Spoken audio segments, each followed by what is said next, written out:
for the best grooming cutters for you, for you.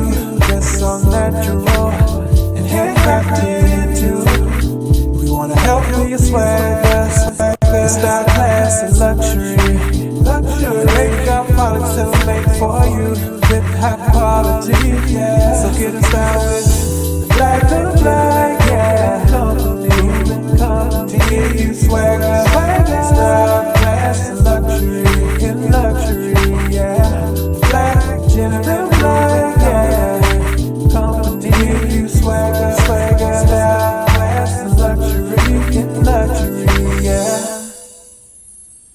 Located at www.theblackgent.com.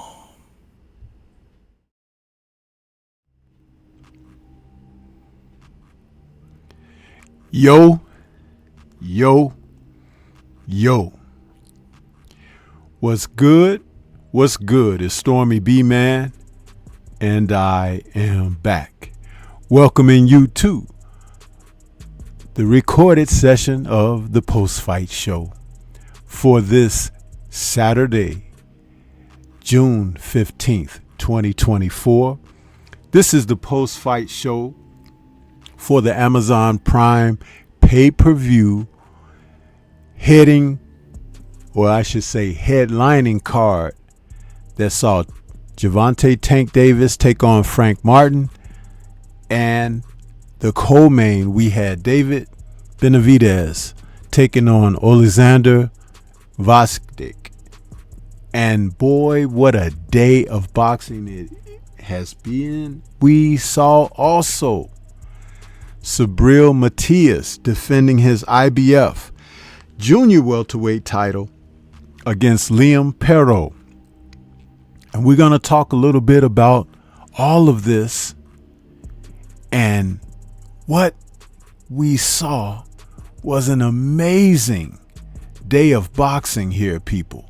I mean, we really got a chance to see a little bit of everything. We started out with, earlier in the day, we had a big time fight over in the UK, which saw none other than Chris Billum Smith, CBS as he's known, defend his WBO cruiserweight title against Richard Riakporhe. These two men fought once before back in 2019. Billum went on to turn back the challenge with a unanimous decision win over Riakporhe, readying himself for an opportunity toward a unification match. His promoter has stated, Ben Shalom, that the likes of Zerto may be his next opponent for a unification between the two. If that happens to be the case, we're ready for it. I talked about that earlier today in a previous recorded post-fight video. But let's move right on over to another bout that you won't forget anytime soon. That is the bout that took place between Shareable Matias as he took on Liam Perot from Australia for his IBF junior welterweight title. The fight just wrapped up moments ago, and we got a chance to see Liam Perot upset Shareable Matias for his title with a unanimous decision in the backyard of Matias, Puerto Rico. Listen, this has to be the upset of the year. Yeah. But a class act by both men because they brought what they bring. Perot brought a busyness, and I spoke about it in my pre-fight breakdown about his intestinal fortitude could make the difference. And though he appeared slightly smaller in size to Matias, he had enough inside to force the match into a battle of will, and he pushed the aggressor in Matias back, got him off his rhythm of walking people down, readied him, and steadied him with peppering shots, uppercuts, hooks to the body, straight lefts down the pike, doing everything that he could do to stay busy, to tie Matias up, to keep him going backwards. It was an amazing display. Now, he wasn't as sturdy of a puncher as Matias, but his punches still had enough sting that when this bout was over and met the final bell, you could see the fatigue on Subriel. Liam Pero went to work, people, and I always like to see fighters who aren't given much of an opportunity as far as consideration toward victory overcome those odds and do it with self-belief and the ability to execute an excellent game plan. That's what happened here, and it was a joy to watch. I mean, this fight was a battle. There was a point deduction in round 7 for hitting behind the head. The referee took a point away from Liam Pero, and I didn't like that at all because I thought that was kind of like some home cooking. But the great thing was that Pero never had a letdown. He stayed focused, he stayed at his game plan, and he executed it to perfection. Being able to see fighters do that just gives me hope that the sport isn't totally dead. I like that. There were rounds accumulating according to how I was scoring the fight, and I felt like, oh, Pero can really win this. And in the post-fight, he spoke about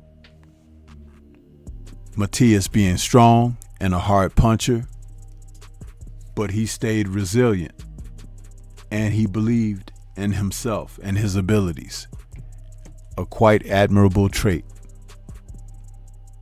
And so he was able to become victorious.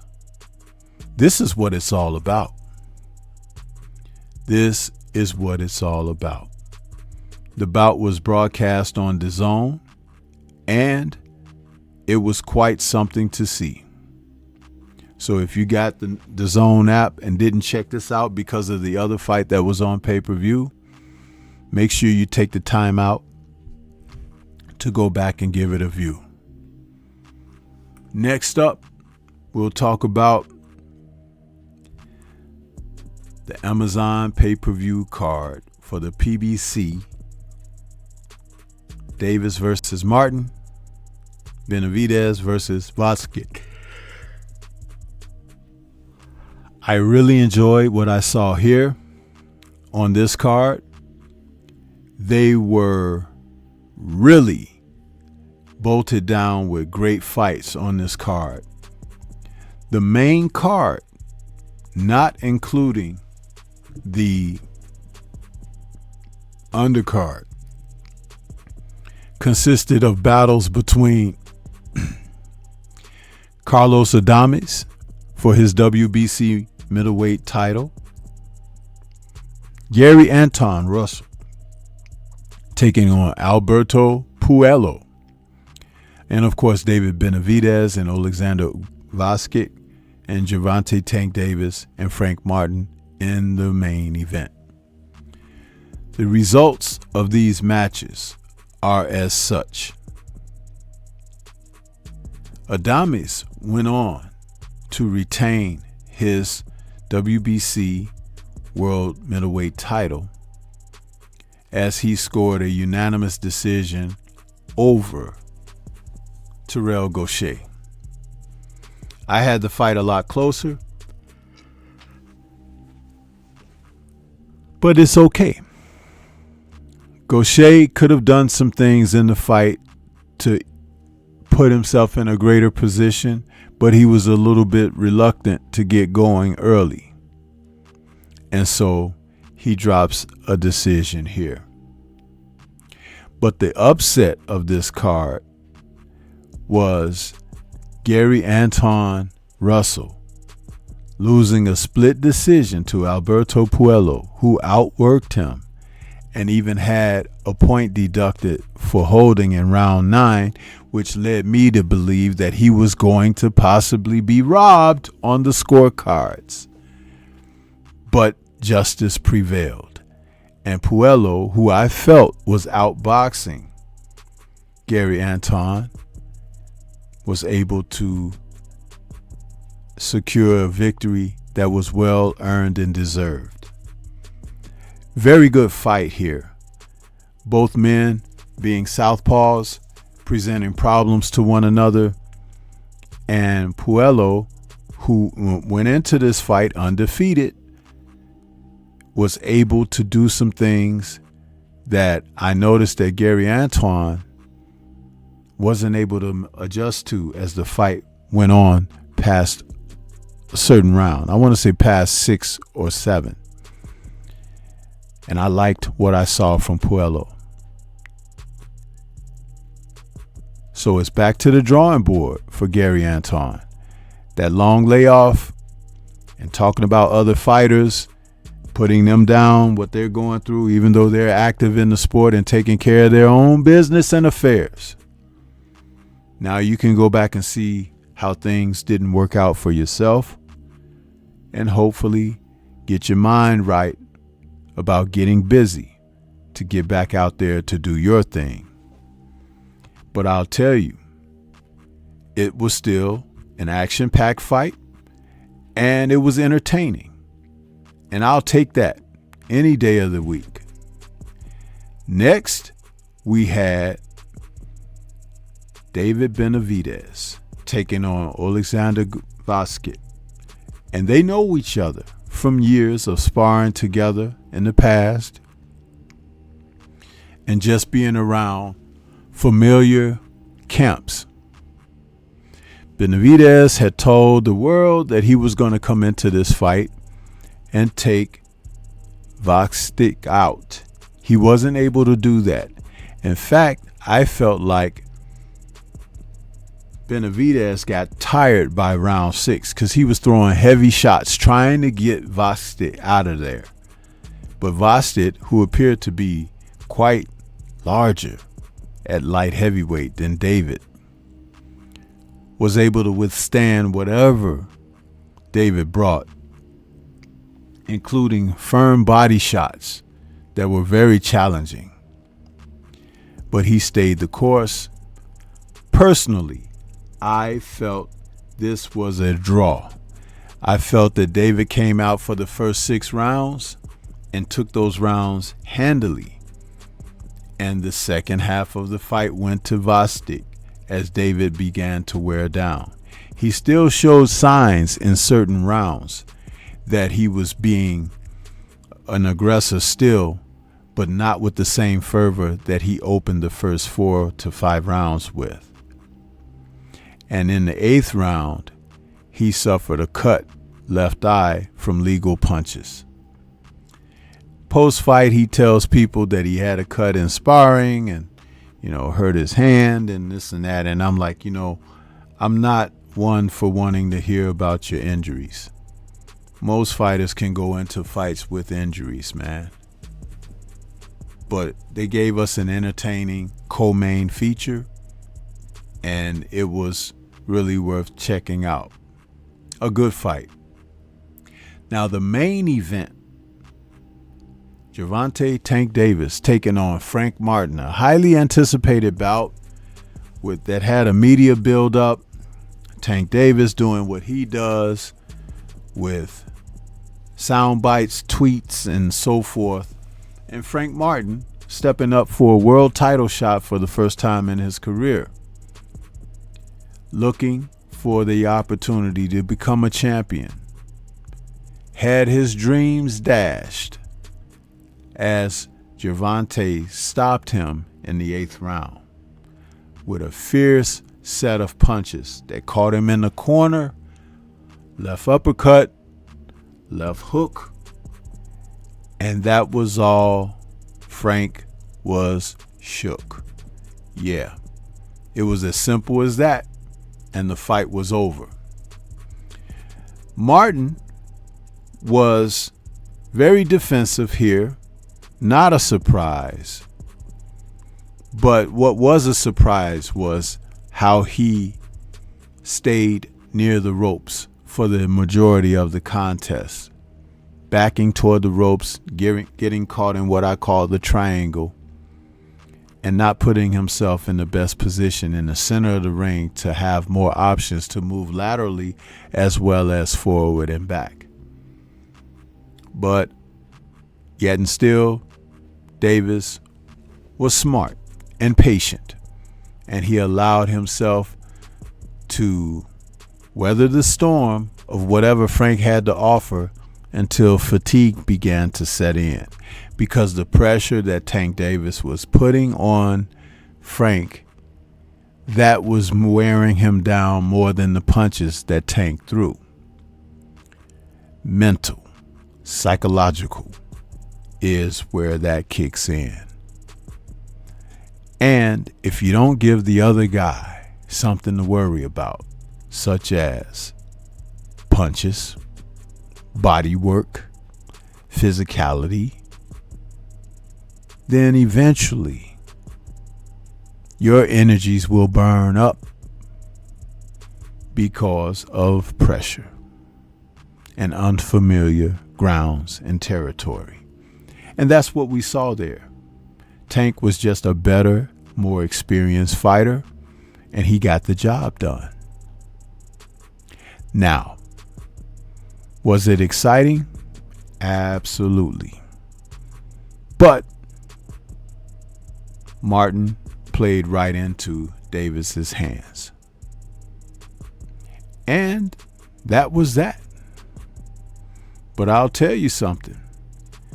Boxing is forever the theater of the unexpected. And we saw more of that this evening as these fight cards took place. What another amazing day of boxing. Just like we had the previous week, this week was all that and then some as well. I'm really enjoying what's happening in the sport of boxing with these quality matches being made and us being able to witness them. And I'll tell you something. I can't wait to see what's next. Bam Rodriguez is coming up soon. And then we have Bud Crawford coming up soon.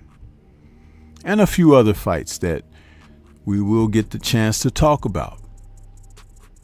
But I'm telling you, this is what it's all about. Boxing at its best, and us being able to enjoy the sport. So, those are my post-fight thoughts. I want to say shout out to the mighty LDBC and Liberated Perspective, a third eye view of the world. For more content such as this, please like, comment, subscribe, and share. Let me know your thoughts about today, Saturday, June 15th, fight cards. Peace to everyone out there, and everyone please remain safe. Get ready to take your striking game to the next level with the Focus Ball. Dramatically improved footwork, timing, head movement, hand-eye coordination, reflex, and overall fight IQ. It's lightweight and extremely portable, so you can train every time, everywhere. When you don't have a coach to do mitt work, get a Focus Ball. When you don't have a heavy bag to hit, get a Focus Ball. When you don't have a sparring partner, get yourself a focus ball. And when you just want to have fun punching and kicking, get a focus ball. When you train with the focus ball, you train your eyes and your brain to read punches so that you can hit and not get hit, making this very simple device a must-have for all combat sports athletes and enthusiasts alike. So if you want to take your striking game to the next level, don't wait. Get the focus ball now.